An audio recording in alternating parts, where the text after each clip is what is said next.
Lods, parehas lang ba yung head ng Epson L120 tsaka Epson L3110? Yes po mga Lods, parehas lang sila ng head na 4 colors. So ito, panoorin nyo yung video.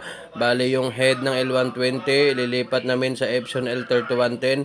Bali itong Epson L120 na to, nabili namin to. So tapos yung customer namin na isa na kailangan ng sikanhan na head. Kahit sikanhan lang daw, basta good. So ikakabit natin to sa Epson L3110. So binaklas na ating technician na si Glenn Galimaso. Ayan, bali yan yung head niya. Yun yung ikakabit natin guys. Yan yung pinakamahalagang pyesa ng printer kasi yan yung pinakamahal na parts niya. Kaya yan talaga yung pinaka-importante, yung printer head. So ang brand new yan ngayon ay 3,000. So ngayon, lilinisan niya muna yung head, bubugahan niya kung maayos pa ba ang mga buga ng mga kulay. Yung pula, tsaka yung blue, okay na.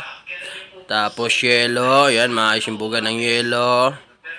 Yan, tapos yung black.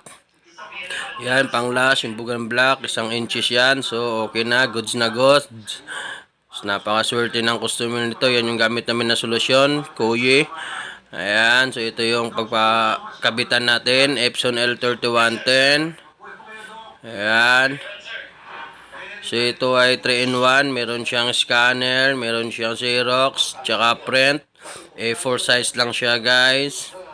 Pwede ito pang school, pang negosyo rin, pang Xerox nyo. Maganda ang Epson guys. Kasi pang matagalan yung kanyang printer head. Basta wag lang siyang may stock o kaya much better kung ang gamit yun na ink ay original. So ayan na, ikakabit na ng ating kasama yung head, dandahan lang. Yun na, nakaplaster na siya, tapos tornilyo.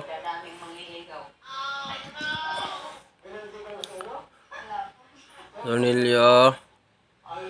Ayan, hinigupan niya muna. Ayan, higop. Pula. Tapos yung blue. Para may pundo siya, para hindi siya kapusin. Ayan, total nabuksan naman, mas mainam na punduhan na lang din. Nigupan, medyo singaw pa ata. Bali, kailangan natin i-power and plus to. Kaya ayusin yung pump kasi singaw. So, tapos na yon. Balikinat na namin kasi medyo mahaba-haba yung pag-ayos namin dun sa pump. Kasi singaw nga siya guys, hindi siya umihigop kahit anong power ink plus tsaka kahit anong manual na higop niya, wala talaga. So ayan yung nozzle check niya. Kompletong kompleto guys, panalong panalo yung customer natin dito. Jackpot niya kasi meron pang natirang isang head na